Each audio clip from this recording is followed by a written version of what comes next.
mbokk yi jërë ngeen jëf ñu ngi leen di gërëm di rafetlu seen ànd ak télévision Futurs Médias soir d'info nu ñu koy defee ngoon gu nekk bu heure bi jotee tey jii nag ci deuxième partie bi gannaaw édition 20h bi danañu dalal ki nga xamante ni moo di Amadou Gaye moom mooy président fédération bi ëmb boulanger yi nekk fii ci Sénégal xam ngeen ko ñoom fan yi yëpp ñu ngi doon xupp ne boo moytuwul daal daañu dem grève ndaxte nee ñu dañoo bëgg a yokk baguette mburu mi li tax ñu bëgg ko yokk ak it coono bi nga xamante ne ni mu koy dund fi mu ne nii ba am sax ay boulangerie yu tëj yooyu yëpp dañu ko ci waxtaan ak moom Amadou Gaye di président fédération nationale des boulangers du Sénégal léegi nag ci première partie bi ñu dalal docteur Babacar Gueye docteur nu ngi lay nuyu. seen téléspectateurs ak seen téléspectateurs yi. ok yow yaay directeur de la lutte contre la maladie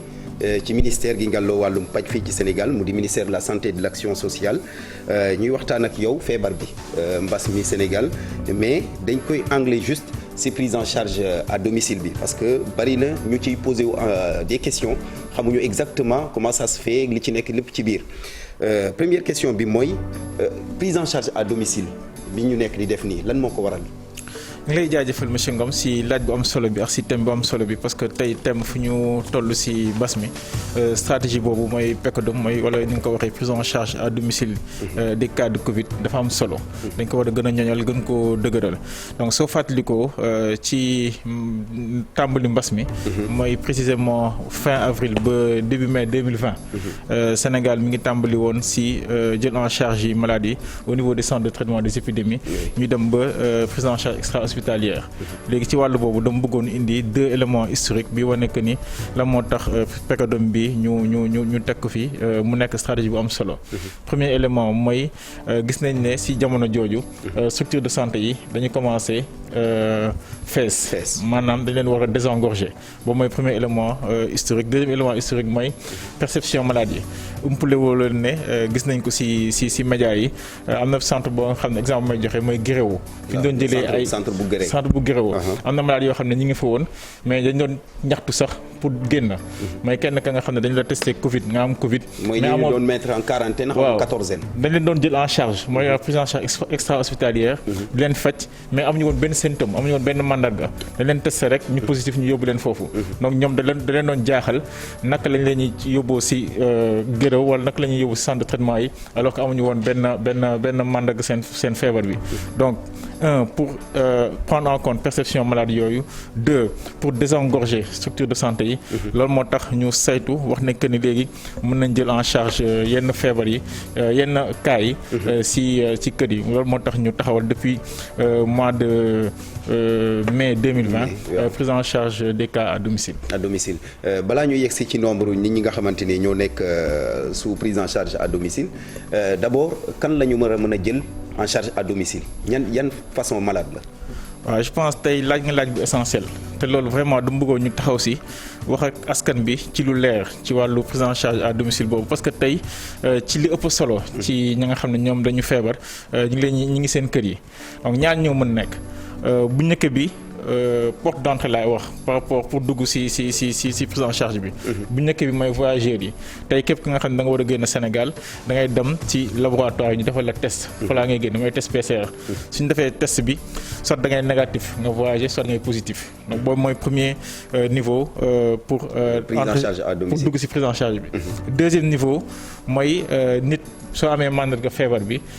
ñu ne kat dañ la war a tester. suñu la testé soit da ngay négatif soit da ngay positif soo positifee nag dañuy taxaw saytu sa yaram suñu saytoo sa yaram xool que ni kii kat am comme nekk voyageur bu positif bi comme nekk am mandarga positif dañuy ñëw xool sa wàllu yaram ndax amoo feebaru dëkkaale mooy ndax amoo maladie chronique di si mel ni diabète di si mel ni tension comorbidité yi boobu mooy premier élément ñu xool ndax sa âge weesu na juróom-benn fukki at fekkee weesu na juróom-benn fukki at am na leen lu ñuy saytu yoo xam ne ndax autonome nga wala autonome donc suñu xoolee loolu ba gis na yow amoo feebaru dëkkaale gis na yow kat amoo plus de 60 ans mooy sa at weesuwul juróom-benn fukki at wala même su ko weesoo autonome nga. maanaam daal nekkoo une personne à risque. voilà mooy premier élément. deuxième élément du ñu yem si si yow kese foog ñu saytu sa entourage suñu saytoo sa entourage nag gis ne que ni yow mun nga toog si kër gi mais mun nañ teg ay pexe ak sa entourage ba doo leen wàllu feebar bi ba doo disséminer feebar bi ci kër gi loolu dañuy wax mën nañ tàmbali li ñuy wax prise en charge à domicile. léegi dafa am foofu lu am solo loo xam ne war nañ ci taxaw parce que prise en charge à domicile bi ñi koy coordonné mooy district sanitaire donc Sénégal. maanaam yooyu daal dañ ko confier district sanitaire yi. Sénégal mooy kër docteur yi nga xam ne ñoo nekk ci gox-goxaat yi Sénégal am na ci juróom-ñaar fukk ak juróom-ñeent léegi district sanitaire bu ci nekk am na lu ñuy wax. équipe de prise en charge boobu yow suñu décidé que dañ lay faj sa kër dañ lay jox numéro téléphone donc numéro téléphone am na médecin yi nga xam ne ñi ngi ci district yi ñoom ñoo lay woo saa su ne docteur numéro téléphone yooyu dinañ ci ñëw de. alors numéro téléphone yooyu may préciser que district bu nekk day am numéro téléphone am équipe de prise en charge am médecin prise en charge léegi médecin boobu su décidé que ni yow dañ lay faj sa kër régulièrement da lay woo di la saytu loolu la ñuy wax ci nasaraan la ñuy wax téléconsultation mooy day jokkoo ak yow régulièrement pour xool sa évolution feebar bi maintenant fekk évolution feebar bi amoo ci benn jafe-jafe amul problème dañuy continuer prise en charge bi ba nga wér peut-être ci kanam dañ ci ñëw maintenant fekkee da nga am ay jafe-jafe am na li ñuy wax équipe mobile de prise en charge day wax équipe mobile de prise en charge ba nga xam ne mi ngi ci district sanitaire bi aussi ñoo ñu déplacé wu ñoo fekk la sa kër xool donc tous les districts am nañ des équipes mobiles de prise en charge.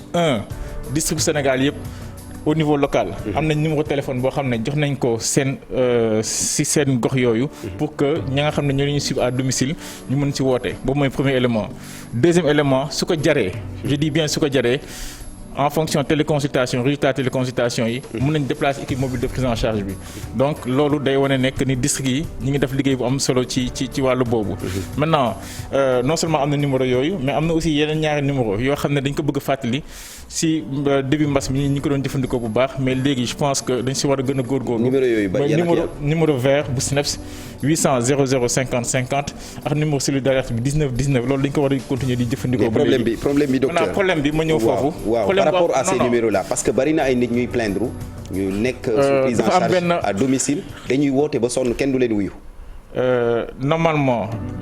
numéro yooyu yi nekk ci district bi suñu si wootee nañ leen uyu wala suñu wootee 19 19 wala 800 00 55 mais dama bëggoon taxaw foofu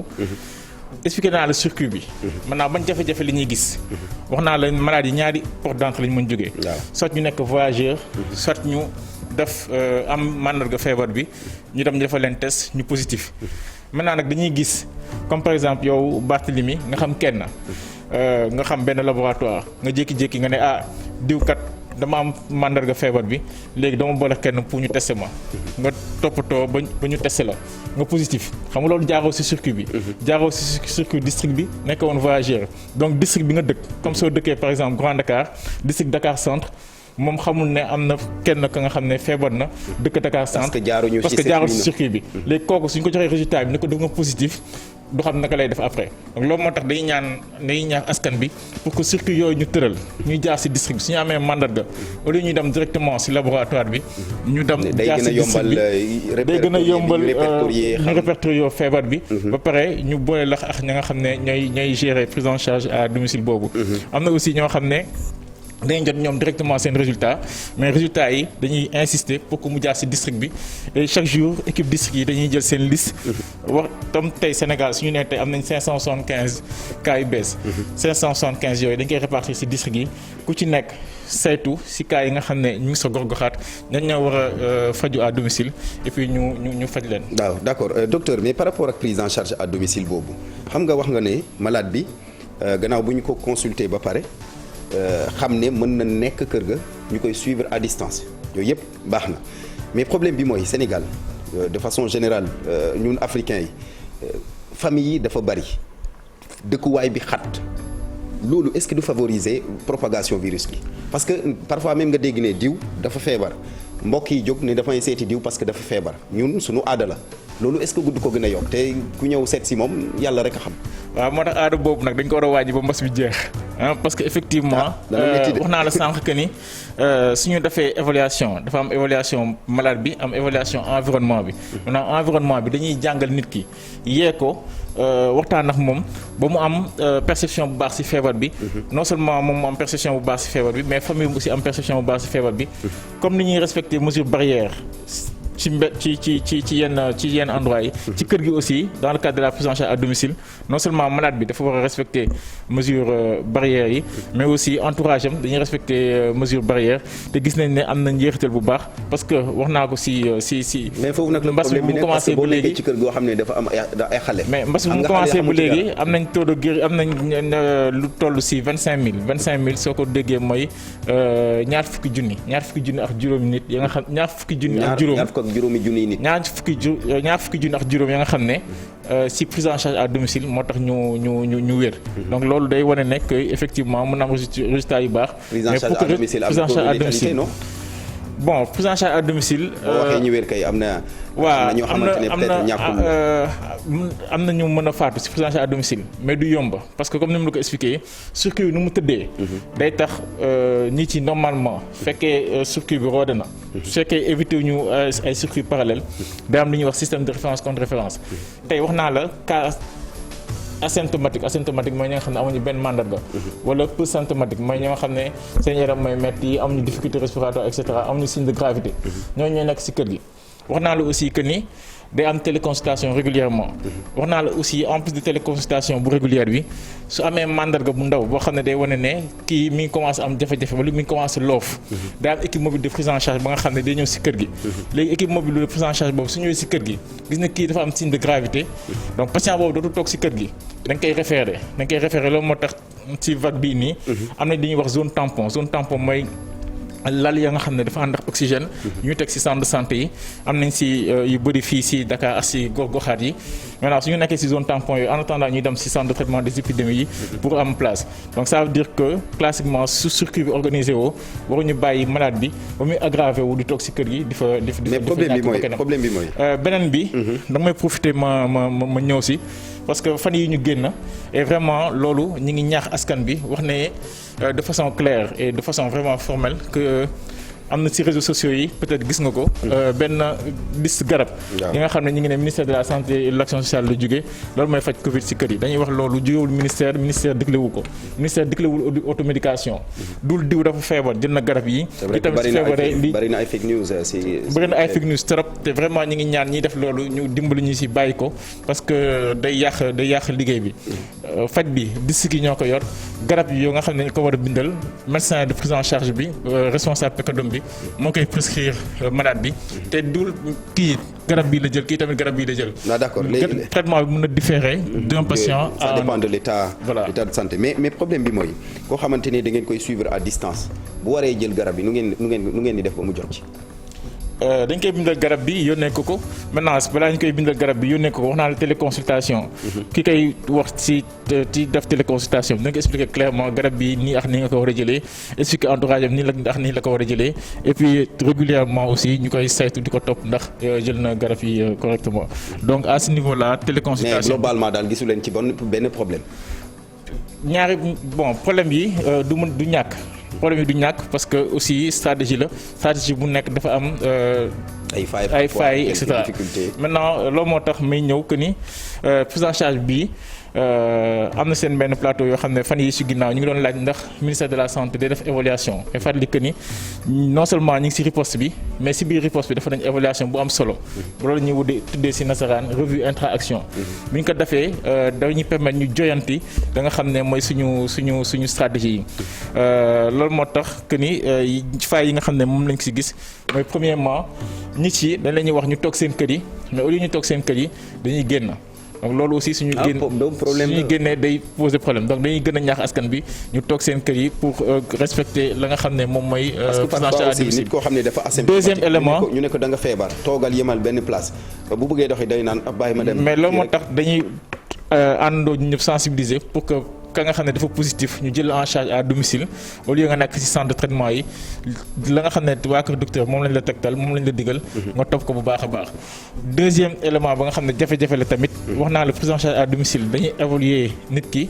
xool ndax mën na toog ci kër gi wala mënul toog ci kër gi. dañuy gis tamit ci cas yooyu am na ñi nga xam ne naaw dañuy dem seen kër ñu am lu ëpp juróom-benn fukki at wala ñu am juróom-ñaar fukki at ñu am diabète ñu am tension ñu wax leen que ni sa état ni mu mel nii waroo nekk ci kër gi kenn warul jël en charge à domicile dañ la war a jël ci centre de traitement des épidémies mais gis nañ ne que ni yenn saa yi dañuy bañ dem ci centre de traitement yi donc dañuy ñaax askan bi parce que ñu bari dañuy wax naan ñoom bu ñu demee ci centre de traitement yi fa lay gën a métti. non dañuy ñaax askan bi faj bi dafa am yoon dafa am protocole dafa am procédure lépp la nga xam ne tëral nañ ko ci wàllu procédure ci wàllu protocole suñu la nee évaluer nañ la da nga war a dem ci centre de traitement des épidémies nga ñëw dem ci centre de traitement des épidémies parce que soo toogee sa kër am yenn comorbidité yi mooy feebaru dëkkaale yi nga am benn nga sa état commencé dégénérer le temps ñuy ñëw nga koy signaler et tout mën nga ci am ay jafe-jafe am ci ay complications commencé désaturé mooy dootoo mën nooy correctement. mais docteur dama laaj loo xam ne tontu woo ma ci ba léegi. lan ci wax nga ne ci prise en charge à domicile bi tant de personnes 25000 ñoo ci wér am na ñu ci dee. ñaata lañu. waaw loolu laa la wax prise en charge à domicile. su jaaree ci yoon day fekk nga absolument loolu laa la expliqué duñ la bàyyi ba ci kër gi nga ñàkk sa bakkan. mais ñaata à peu près ñaata nit ñoo nekkoon ci ay complications ci prise en charge à domicile ba ñu référé la. soo jëlee ci prise en charge à domicile yi peut-être 5% ñooy nekk la ñuy référé la ñuy transféré soo jëlee ci téeméeri nit au moins 5 yi la ñuy référé parce que effectivement évaluation bi moo am solo évaluation bi su baaxee suñ ko defee correctement. normalement waru si am ay jafe-jafe parce que ce sont des cas asymptomatiques amuñu signe de gravité. 2 amuñu benn comorbidité parce que gis nañ ne ci ndetteel bi mooy ñi nga xam ne ñoo ñàkk seen bakkan ci mbas mi soo jëlee téeméeri nit ñi nga xam ne ñàkk nañ seen bakkan au moins juróom-ñeent fukk yi mooy 90% dañu am feebaru dëkkaale donc dañu am ay diabète ay insuffisance rénale et cetera. donc normalement procédure suñ ko respecté kooku su commencé dafa ay complications rek dañ koy yóbbu ci. léegi est-ce que mosul am. ci seen évaluation yi malade boo xamante ni dañ koy jël à domicile ngeen dem testé ko testé waale en même temps les membres de sa famille gis ne wàll na ñeneen mosul am loolu. bon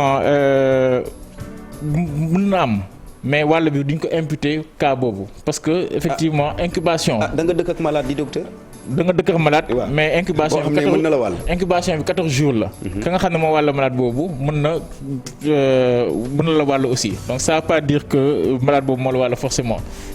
mën nga dem jëlee beneen feebar bi tey ñu ngi ci transmission communautaire ba nga xam ne feebar bi law na disséminé wu na. la dernière fois defoon nañu enquête de séroprévalence soo jëlee ci Dakar sans ay ñi nga xam ne am nañu mandarga soo jëlee téeméeri sénégalais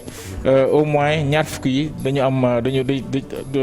dañu laale nañ ak virus bi loolu mooy séroprévalence ñi ngi préparé pour def benn enquête de séroprévalence mooy que ni virus bi law na léegi li am solo mooy ñu teel a gis mandarga yi teel def diagnostic bi def lu ñuy def détection précoce ak prise en charge précoce pour éviter ndetteel bi donc tey défi bi. maanaam daal prise en charge bu précoce rek le patient a plus de chance. absolument pour mu wér ci détection si précoce mooy feebar bi waruñu ko nëbb. du feebaru buur du feebaru baadoola du feebaru la nga xam ne dañ koy kenn waxul indi stigmatisation kenn warul indi bedd si wàllu feebar bi. soo commencé am mandarga bi rek soo teelee jug ñu faj la évaluer la correctement jox la garab yi nga xam ne war nga ko jël. da nga si am da nga siy génn correctement. d'accord wax nga léegi cas communautaire yi justement fan yii li ñu seetlu mooy feebar bi dafay dem à une vitesse vraiment inquiétante ci sa gis-gis lan moo ko waral troisième vague là nu mu demee nii virus delta bi rek la wala dafa am leneen lu ci rax yeneeni virus yi. troisième vague wala poussée épidémique wala recrudescence wala en tout cas gis nañ ne de façon exponentielle cas yi ñu ngi yokku li ñu ko mën a déterminant yi nga xam ne mën nañ ko relever li si ëpp solo mooy bu njëkk bi gis nañ ne am na benn relâchement donc mesure barrière yi nga xam ne digle woon nañ ko loolu ñi ci askan bi dañ ko war a topp même su amee benn cas si pandémie bi dañu war a continuer respecter mesure barrière mais gis nañ ne fan yi ci ginnaaw mais ba léegi sax nit ñi war nañ gën a góorgóorlu ci mesure barrière. est-ce que aussi communication bi amul ay failles quelque part je parle du ministère bien sûr. parce que normalement bi cas yi demee ba wàññeeku ci lañ waroon a gën a renforcer communication bi. bi cas yi wàññeekoo. est-ce que relâchement bi ñekkeewul ci autorité comme docteur Mamadou Ndiaye ni mu koy waxee bi cas yi wàññeekoo ñun ñi ngi continuer di sensibiliser ñi ngi continuer di liggéey soo ñëwaatee si PECADOM bii ñuy wax nii 6 mois yi si ginnaaw xam nga ñu ngi doon am ay 3 cas ay 4 cas 5 cas et cetera cas yu bëri woon mais jamono boobu la liggéey bi gënoon tar si wàllu prise en charge bi parce que si jamono boobu la ñu saytu évaluer la nga xam ne mooy prise en charge à domicile bi jël OMS recommandé nag pour que ñu gën a ñoñal prise en charge boobu mais ñun anticiper nañ évaluer réviser lépp la nga xam ne protocole la si wàllu faj boobu ba pare dem si gox-goxaat yëpp si période boobu lañ dem si 14 régions yi nga xam ne ñu ngi ci Sénégal képp ka nga xam ne waa kër docteur le district sanitaire yëpp dafa leen benn formation donc ça veut dire que kenn musul relâché wu et puis liggéey bi dañ koy def dans l'endurance maintenant su amee relâchement par rapport au geste aux mesures barrières am aussi ay variants yi nga xam ne am na gis nañ ci ay variants yu bëri yu ci toll ci 4 bi ñu ci gën a ràññee mooy variant delta bi la dernière fois wax nañ que ni soo jëlee ci téeméeri cas 30% yi juróom fanweer yi variant boobu moo ko indi. mais am na ay variant boobu day gën a lawal feebar bi moo gën a gaaw ci contamination. waaw troisièmement ma ñëw ci wàllu vaccination donc vaccination bi dañ ko dugal pour éviter cas grave te dañu war a am benn immunité ba nga xam ne mooy mën protéger askan bi yëpp. donc egguñu ci niveau yooyu donc loolu mën na tax que ni ñu egg ci docteur vaccin yi kat dafa motatul. vaccin yi bareetul de. waaw vaccin yi bari na li ci disponible bareetul de. ñuy rassurer askan bi ci fànn boobu vaccin yi nguuru Sénégal def na ci jéego yu am solo. am na vaccin yu bëri yoo xam ne déjà ñëw na la dernière fois lancé nañ appel pour que nit ñi tàmbaliwaat vaccination bi Sinopharm bi tey soo demee structure de santé yi ñu ngi koy jëfandikoo. te ci fin du mois bi incha allah fin juillet. dina am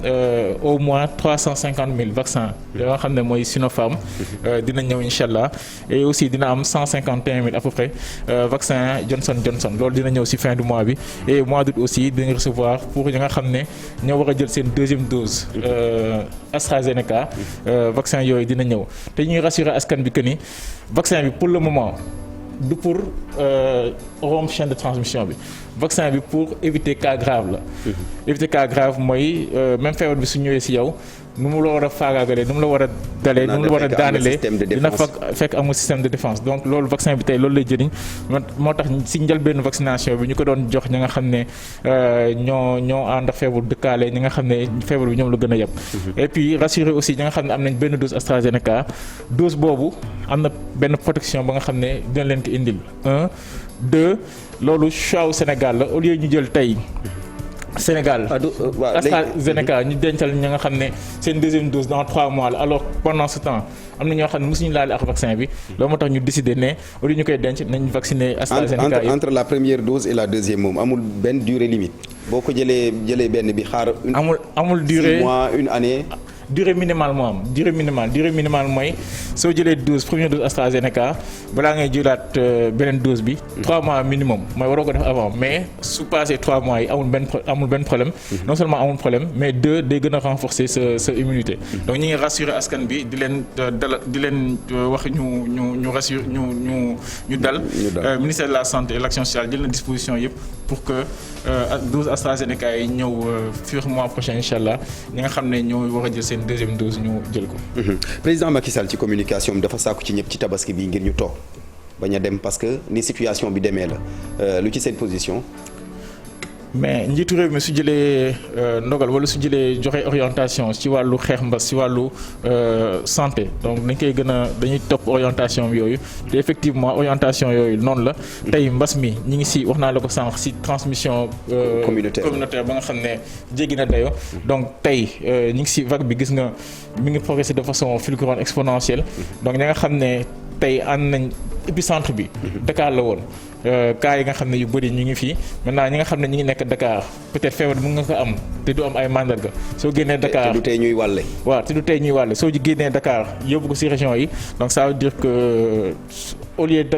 lieu mu yam ci Dakar wala cas yu bëri nekk Dakar ku dem ci région yi rek di nga yóbbaale feebar bi foofu contaminé ña nga xam ne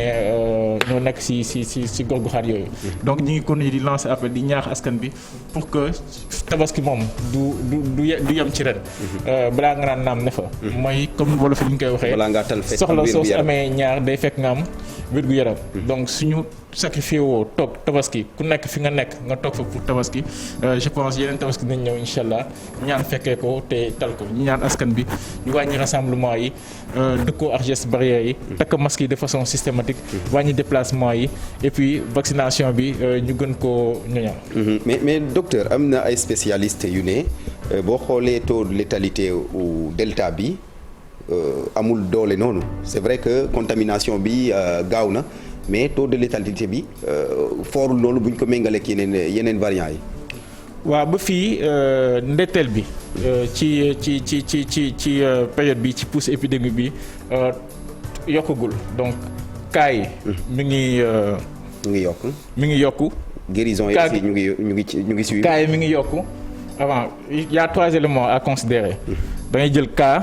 mooy nombre de cas yi ñu am par jour après nga jël cas grave après nga jël ñi nga xam ne mooy décès yi cas yi ñu ngi yokk de façon fulgurante exponentielle cas grave yi ñaar semaines yi ñu génn tey de 33 lañu yokkul woon mais gis nañ ne léegi commencé na yokku mais suñu continuer di ñàkk respecter gestes barrières yi ñàkk takk masque bi et tout cas yi su yokk cas grave yi day gën a yokk et puis là day dina am njeexital ci décès yi voilà comme lu la wax sànq PECADOM bi su débordé wee centre de traitement yi débordé zone tampon yi débordé donc day am difficulté prise en charge donc vraiment ñi ngi ñaax askan bi ñu limiter la nga xam ne mooy rassemblement yi éviter déplacement yi respecter gestes barrières yi vraiment ñi ngi ñaax déplacement yi moom ñu jàppale ñu si bu baax a baax parce que tey mars ba léegi ñi ngi liggéey si mbas mi waa Kër Docteur ñi nekk première ligne ñi ngi liggéey si mbas mi sonn ñu tàyyiwuñu ñu ngi góorgóorlu mais ñu éviter que système de santé bi déborde. Engagement communautaire bi impliquer les leaders à la base hein? Absolument comme ni ñu koy wax tey xeex bi engagement au-delà communautaire mais citoyen engagement citoyen la. ku nekk si ñun ku nekk sénégalais bu nekk dafa war a jàpp sa bopp yow yaay njiitu réew mi yow yaay ministre de la santé. da nga war a décider que ni nga jël engagement bi. feebar bi maanaam daal nit ku nekk na topp feebar bi du jóge si yow dem ci keneen. mais nga aar sa bopp aussi bopp feebar bi du jóge si keneen ñëw si yow. donc ku si nekk sénégalais bu si nekk su defee loolu. je pense que dinañ si am ay résultats yu am solo. et puis vraiment di wax que ni ministère de la santé ak waa Kër Docteur yëpp ñu ngi taxaw thème pour continuer xeex mbas mi mu jóge ci réew mi incha allah. ci ndimbalu askan wi docteur ñu ngi lay gërëm. maa ngi leen di gërëm di leen sant merci beaucoup. jërëjëf docteur Babacar Gueye directeur de la lutte contre la maladie nekk ca ministère de la santé ak it action sociale moo nekkoon sunu gan ci kanam tuuti ñu jébbal kaddu gi Mamadou Mouhamed Ndiaye mu yegg si ki yéen ci xibaar yi.